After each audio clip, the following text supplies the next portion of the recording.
साहिब बंदगी सतनाम। ये सत्संग की तैयारी हो रही है गुरुजी नितिन साहिब के सत्संग की। गुरुजी बता रहे हैं सत्संग में कि अक्षर पुरुष एक पेड़ है, निरंजन वाकी डारा, और तीनों देवा शाखा है, पात रूप संसारा। तो ये अक्षर पुरुष कौन है, इस बारे में गुरुजी सत्संग में बता रहे हैं। आप सभी भाई ध्यान से सुने कि अक्षर पुरुष कौन है अक्षर पुरुष, इसके बारे में गुरुजी इस सत्संग में बता रहे हैं। ध्यान से सुनिए। साहिब बंदगी सतनाम। कहते सार शब्द नहीं बाँचियो मानो एतबारा, अक्षर पुरुष एक पेड़ है, निरंजन वाकी डारा। अब अक्षर पुरुष कौन है? किताबों में लिख दिया अक्षर पुरुष। फोटो बनाई तो माता की भी बना दी, गणेश जी की बना दी, ब्रह्मा विष्णु महेश की बना दी, कबीर जी की बना दी। आज तक अक्षर पुरुष की फोटो क्यों नहीं बना पाया कोई महात्मा? सारी किताबें खंगाल मारो, जितने भी लोगों ने अक्षर पुरुष का जिक्र किया है संतों ने, उसकी फोटो नहीं मिलेगी आपको, केवल नाम लिखा मिलेगा। क्यों? क्योंकि उसकी कोई फोटो है ही नहीं। अक्षर पुरुष की कौन फोटो खींचेगा भाई? अक्षर पुरुष कहते हैं सूरत को। जो हमारी सूरत है वो अक्षर पुरुष है, यानी जो हमारा ध्यान है। जैसे मैं गाड़ी चला रहा हूँ ध्यान से, मेरा ध्यान कहीं और चला गया, अब सामने आता ट्रक भी नहीं दिखाई देगा मुझे, क्योंकि मेरा ध्यान ही नहीं है वहां पे। लोग कहते हैं एक्सीडेंट हो गया, तो सामने नहीं दिख रहा था, कुत्ता आ गया, अरे मेरा ध्यान ही नहीं था। ध्यान कहाँ था फिर? कहीं और था। उसी ध्यान को अक्षर पुरुष कहते हैं। उसी से मन रूपी काल निरंजन पैदा होता है। वो जो कहते हैं अंडा हुआ, पानी में गड़गड़ाया और काल निकल आया, वो अक्षर पुरुष की देन है। परमात्मा ने नहीं बनाया काल भगवान को। अक्षर पुरुष एक पेड़ है, निरंजन वाकी डार, तीन देव शाखा भये, पात रूप संसार। तीन देव शाखा भय यानी ब्रह्मा विष्णु महेश। ये तीनों देव सारे संसार को चला रहे हैं। हिंदुओं को, मुसलमान को, सिख को, ईसाई को कैसे चलाते हैं? ब्रह्मा जी क्या करता है? ब्रह्मा जी पैदा करता है। कैसे करता है? जैसे खेत सामने पड़ा है, कुछ पैदा नहीं है इसमें, तो क्या करेगा किसान? बीज डालेगा। तो ब्रह्मा का काम है। ब्रह्मा कहाँ बैठा है? इंद्रिय चक्र पे। यहाँ से बीज डालता है। कहाँ डालता है? गर्भ में डालता है, माताओं के। जब उसने गर्भ में बीज डाल दिया, उसका काम पूरा हो गया। ब्रह्मा जी ने काम पूर्ण कर दिया। अब उसके ऊपर आ जाओ, नाभि पे कौन बैठा है? विष्णु जी का वास है। उनका क्या काम है? विष्णु जी का है। उसका क्या काम है? अब जब बीज बोते हो तो उसके बाद क्या काम करते हो? पानी लगाते हो, खाद डालते हो। तो विष्णु जी का काम है, जो बीज ब्रह्मा जी ने डाल दिया अंदर, अब उसको खाना पीना देना है। कैसे देगा? एक पाइप लगा देता है, नाभि से माँ के अंदर जोड़ देता है। वो बच्चा मुंह नहीं खोल सकता खाने के लिए, सांस नहीं ले सकता गर्भ में, लेकिन उसको उस पाइप के द्वारा खाना भी मिलेगा, पानी भी मिलेगा, सब कुछ मिलेगा उसको। अब बच्चा पैदा हुआ और बढ़ रहा है। अब ये विष्णु जी का काम है। वो ये नहीं देखते कि मुसलमान का बच्चा है, कि ईसाई का बच्चा है, कि जैन का बच्चा है, कि बौद्ध का बच्चा है, सबको खाना पीना देंगे वो। उनका काम ही यही है। उसके ऊपर कौन है? हृदय चक्र में शंकर जी का वास। इनका क्या काम है? कि जो ब्रह्मा ने पैदा किया, जिसको विष्णु ने पाला, अब उसका संहार करना है। कैसे?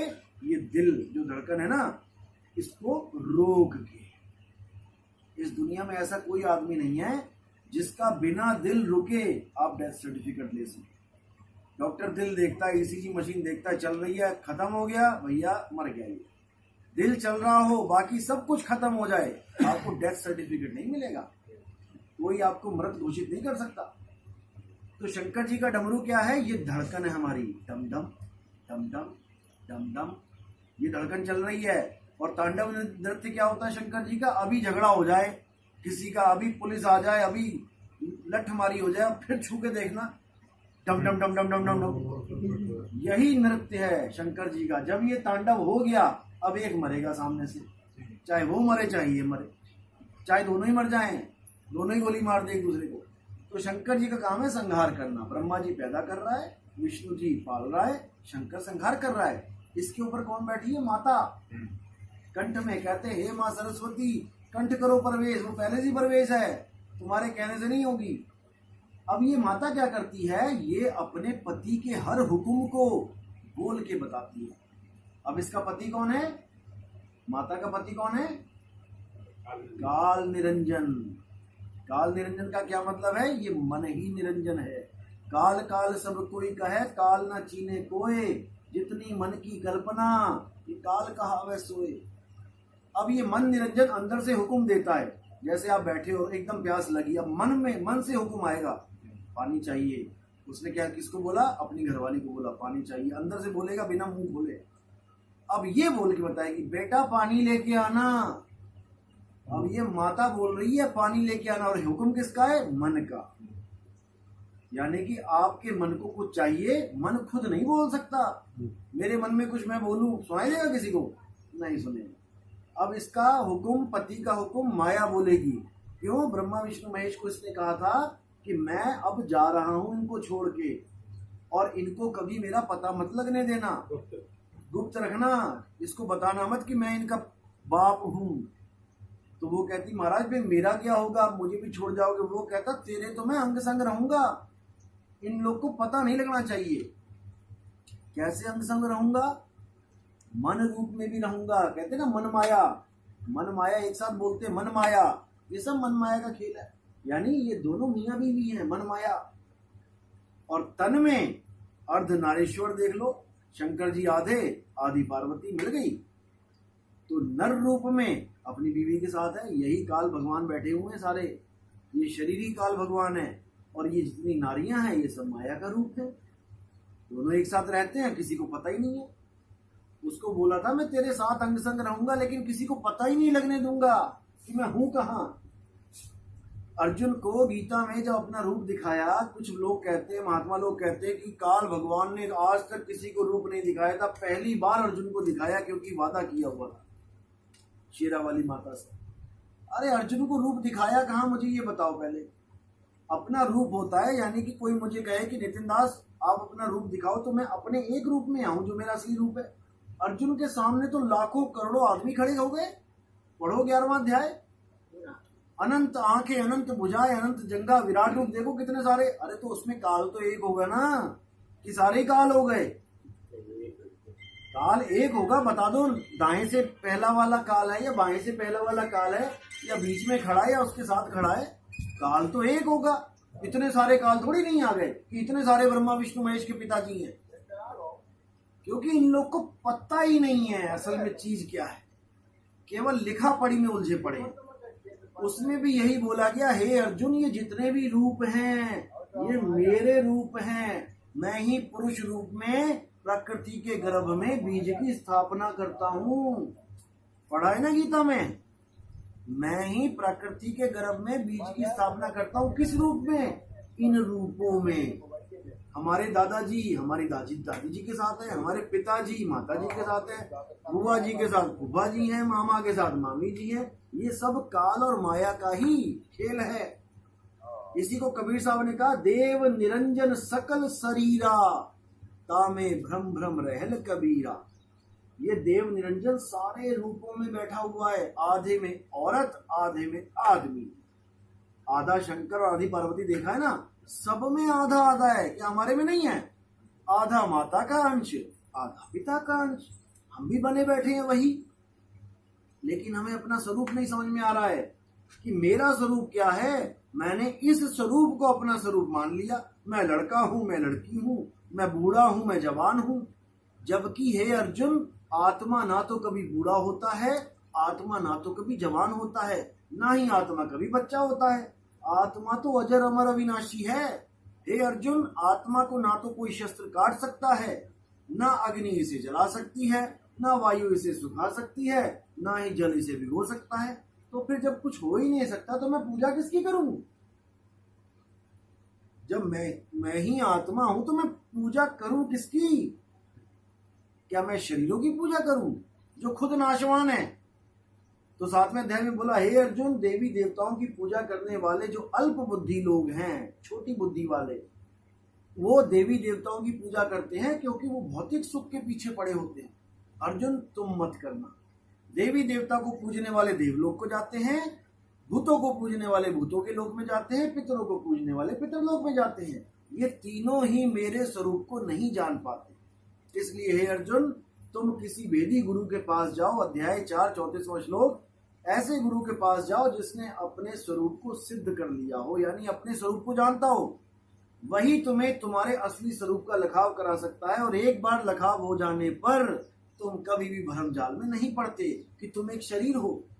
अरे तुम एक समय ऐसा था, तुम कुत्ते बने हुए थे, बिल्ली थे, चींटी थे, हाथी थे, घोड़े बने हुए थे, लेकिन आज आप वो नहीं रहे। आज आप इंसान हो गए हो, तो भैया कल को आप इंसान भी नहीं रहोगे। क्या पता आप दोबारा 84 में चले जाओ। तो जब आप घोड़े कुत्ते नहीं रहे तो आप इंसान भी नहीं हो। जो हम मान के बैठ गए कि मैं तो इंसान हूं, मैं तो आदमी हूं, मैं तो औरत हूं। अरे आदमी औरत भी कुछ समय के लिए मिला है शरीर, कुछ समय के बाद आदमी औरत का भी शरीर खत्म। चल कुत्ता बिल्ली हाथी घोड़ा, फिर क्या कहोगे? मैं कुत्ता हूं, मैं बिल्ली हूं। तुम ना कुत्ता बिल्ली हो, ना आदमी औरत हो, तुम शरीर हो ही नहीं, तुम आत्मदेव हो, तुम आत्मा हो। तुम्हें चाहिए क्या? आत्मज्ञान बिना नर भटके, कभी मथुरा कभी काशी। इन लोगों ने क्या किया? अज्ञानी गुरुओं ने मंत्रों का जाल बिछा दिया, तीर्थों का जाल बिछा दिया, पता नहीं कहां कहां चक्कर कटवा दिए कौन कौन से पहाड़ों के, लेकिन आत्म ज्ञान नहीं दे पाए। बस यही जन्म मरण का चक्कर है, इसको तोड़ना है, अपने आत्म ज्ञान में आना पड़ेगा। तो गुरबाणी भी कहती है, आत्म में राम, राम में आत्म, छीनस गुरुमुख विचारे। बाबा नानक कह रहे हैं कि अगर तुम परमात्मा को ढूंढना चाहते हो तो अपनी आत्मा में ढूंढो। कस्तूरी कुंडल बसे, मृग ढूंढे बनमाही, ऐसे रमता राम है और दुनिया जाने नाही। परमात्मा तुम्हारी आत्मा में रमा हुआ है, लेकिन दुनिया नहीं जानती, तो सोच रही है वो सतलोक में बैठा है। सतलोक वाला भी फेल कर दिया, वो अलग लोक में बैठा है, अलग वाला भी छोड़ दिया, वो अनामी लोक में बैठा है। तीन तीन तो परमात्मा बना दिए तुमने। तो ये सब भरम जाल, ये माया का खेल है। आदि माया कीनी चतुराई और झूठी बाजी पिंड दिखाई, अवगति रचना रची अंडमाही, ताका प्रतिबिंब डाला है। तो साहिब कह रहे हैं हमारा क्या खेल है? अरे शब्द विहंगम चाल हमारी, कहें कबीर सतगुर दई ताड़ी। चाबी मिलेगी आपको, खुले कपाट शब्द झनकारी और पिंड अंड के पार सो देश हमारा है। इस दरवाजे की चाबी तब मिलती है जब आप वेदी गुरु को धारण कर लेते हो, नहीं तो आपको इस शरीर में से 9 दरवाजों में से निकलना पड़ेगा। या तो मरते हुए लैट्रिन निकल जाएगी, ये एक दरवाजा, या पेशाब निकल जाएगा दूसरा दरवाजा, या मुंह से बाहर आ जाओगे तीसरा दरवाजा, या नाक से चौथा पांचवा दरवाजा, या आंख से छठा सातवां दरवाजा, या कान से 8वां और 9वां दरवाजा। इन 9 दरवाजों के से निकलना ही पड़ेगा। लेकिन एक 10वां दरवाजा गुप्त है, जिसको वज्र कपाट कहते हैं, यानी इंद्र ने वज्र मारा था उस कपाट में, उसको तोड़ नहीं पाया। वो है वज्र कपाट, वो खुलता है।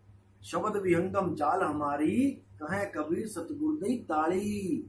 खुले कपाट शब्द झनकारी, वो शब्द झनकारी ही शब्द गुरु है। वही है असली शब्द, कबीर साहब का असली रूप, जिसको वो कह रहे हैं हम हैं शब्द, शब्द हम माही। यानी वही झनकार जो है वो असली स्वरूप है मालिक का, देह स्वरूप नहीं है। इसी को समझना। चलो बाकी सत्संग आप YouTube पे सुन सकते हो। अब हमने आगे निकलना है तो टाइम थोड़ा कम है, अगली बार मिलेंगे, कभी आएंगे, तो जब तक सत्संग सुनो, ठीक है।